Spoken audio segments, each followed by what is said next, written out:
In 2012, I had the honor to travel to the Forbidden City in Beijing to help the curatorial team choose the textiles for this exhibit, Forbidden City. It was a real honor. Normally, objects in the Forbidden City are not on display, especially textiles, which, as we all know, are very fragile and light sensitive. So they're usually stored away. So even if you travel to Beijing, you probably won't have the opportunity to see this imperial dress.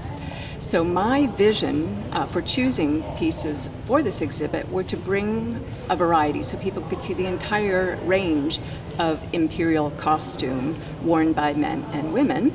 So I am standing in front of a emperor's robe, a child emperor's robe, which would have been worn by the emperor at age 6 when he ascended the throne for his inauguration ceremony. So it's exactly the same proportions and color scheme and symbolism as an adult robe, which you'll find elsewhere in the exhibit. And it's lined with fur, which shows us that it would have been worn in wintertime. The other types of textiles you're going to see in the exhibit include the emperor's informal dress of what he would wear when he was in a court appearance. We also have the range of women's dress and are focusing on their informal dresses of what they would have worn when relaxing at home. And these were very fashionable items that women could dictate to their own personal tastes. So you'll find them really stunning and also very whimsical, some of them. A special treat is we have an imperial dog outfit, which is made of brocaded silk. And it was made, we know, according to the little label that was attached to it, for a hound that was named Dali, which means lucky. Other highlights that we have are shoes and accessories for the Empress and the royal consorts. And these include boots. We are looking at the accessories that would have been worn by the Empress and the other imperial wives who were consorts and concubines. What we have on the left to begin with are the court boots. This is what the Empress would have worn for official events, and they are based on her identity as a Manchu horseman. And as I said earlier, that women were expected to be proficient horse riders. So you can see that even though they're very sturdy boots and something we can identify with in Toronto in the winter time, they also have delicate embroidered details, couch details on the toes, and you can also see the silk detail applique at the top of the boots. Now next to them we have what a woman would wear for her informal dress, a Manchu woman, and that are these embroidered slippers that are on platforms.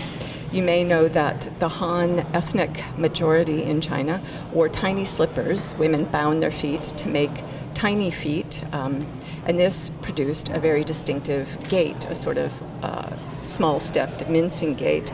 Well, Manchu women were not allowed to bind their feet, so to affect that same sort of step, they put their slippers up on platforms, so they would be taking these smaller, delicate steps. So that's what we see in the center. And then to the right are these very delicate, probably 18th century painted silk socks. So even the Empress's feet were carefully covered, and these would have been worn inside of the boots.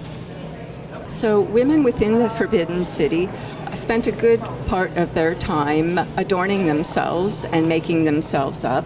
And we have accessories that illustrate some of those various activities, especially for the hair. As I pointed out, shoes were one way for identifying the Han majority from the Manchu ruling class, and so were hairstyles. So what we can see on the right here is a gold hairpin or hair bar set with precious stones, and this was what Manchu women would wear to create the distinctive headdress that they wore. And on the left we have kingfisher feather hairpins. If you look very closely, you can see that that vivid blue is created from kingfisher feathers that were set on this gilt base and with precious jewels, and these were stuck in the hair themselves. On the left is this gorgeous boxed wooden comb set that a woman would use to comb her hair, and then also the sticks that we know so well that she would use to create different buns and hairstyles. And all of these are just delicately carved and painted. It's an amazing complete set and very rare, and we're very lucky to have it on display here. So in academic circles, there's a debate about the origins of fashion and the geographic spread of it. A famous historian, Fernand Braudel, in the mid-20th century claimed that fashion was a solely Western invention that then spread to the rest of the world. Scholars now, of course, are revisiting that, and many have taken China as their example. And if you actually study the objects, what you find is that there were definite trends in fashion, and it changed over time. It could often change very quickly. So what we have next to us is a woman's riding jacket, a magua, and these are a very good illustration of how women's fashions changed. The riding jacket itself, of course, at the beginning was a functional garment that women wore for riding. You know, it had a short cut and so made riding easier, and that was part of the Manchu identity. Well, towards the end of the 19th century, women started wearing it as a jacket, not for riding, but just for daily wear. And while the colors were set by imperial code, so this light green would have been appropriate for a concubine, only the empress could wear the imperial yellow. But where there was flexibility was in the trims, and that's where you have to look for changes over time. So you can see that there are 3 layers of trim going around it, 3 levels. We have fur, we have 2 shades of fur that have been used to create good luck symbols. The next inside one is a silk braid, and then with the third interior one looks like lace, and it probably is. You have Western influence starting to come in and affect Chinese ladies' fashion, so we can find Western fashion influence. And the colors of these trims would also change over time. Now, it was the Empress Dowager Cixi at the end of the 19th century who would set fashion trends. And it's said that she would choose a flower at the start of a season, and then all the court ladies had to follow it. She developed a fondness for these deeply saturated pastel colors. She didn't like imperial yellow. She said it didn't complement her skin tone, so she switched over to pastels. Women followed suit. It changed fashion completely, as did her preference for large floral or fruit displays scattered evenly over the dress. Over time, too, sleeves changed considerably, as did the front openings and even the button enclosures. So if we look to these details, this is where we can see that there were definite fashion trends in China, and towards the end of the empire, they actually changed pretty quickly by the decade. What we're looking at here is an imperial woman's court vest, which she would have worn over her under robe. And what's fascinating about this one is the exquisite workmanship. As you can see, it is covered in embroidery, gold thread, and also silk color thread. And the workmanship is absolutely exquisite. Court women's dresses were made in imperial workshops. There were hundreds of imperial workshops, and silk would take a very long pathway to get to the Forbidden City. It had to be first, of course, cultivated along the Yangtze River. Then it was sent to the weaving workshops where it was actually woven. Then it was sent to special workshops where it was embroidered. And it was actually men who did this professional embroidery. You can see this particular court vest is covered with clouds and also dragons, and 5-clawed dragons, which showed it was for an imperial woman. Only the emperor and his close female kin could have the 5 claws on their dragons.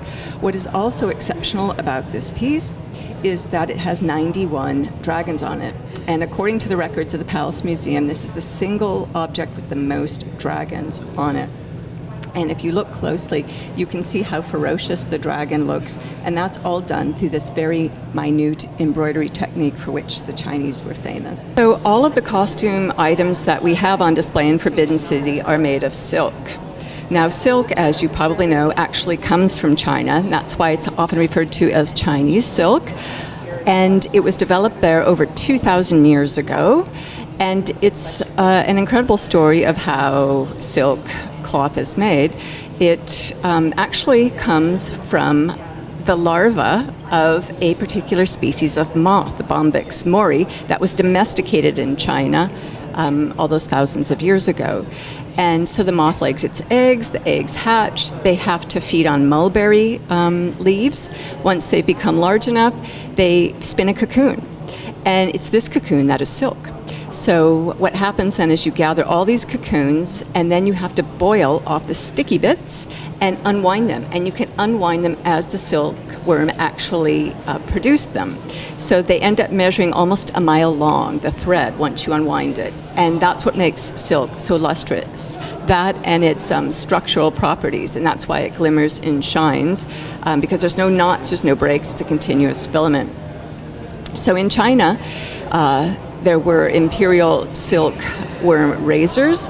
The empress herself performed an annual sacrifice every year to bring on the new silkworm harvest, and then it was the appropriate dress for the royal family. So everything is made out of silk, including this dog's outfit, which we see here, which is silk brocade, which would have been made for a royal dog. The women spent a good part of their time playing with their little lap dogs. A lot of lap dogs come out of China. The pug, the Pekingese, of course, are all Chinese lap dogs. And so they would dress them for wintertime. And this particular dog outfit, with chrysanthemums and peonies on it, is of 3 colors of silk brocade. And it would have been ordered along with the other dog outfits that were ordered every year for the dogs, which supposedly slept on silk cushions in marble kennels. And this would have covered his entire body, including his tail, just leaving a little space for his eyes. So silk dressed everyone and everything at the Forbidden City, from their socks, from their toes, to their heads, to the silk hats that they wore.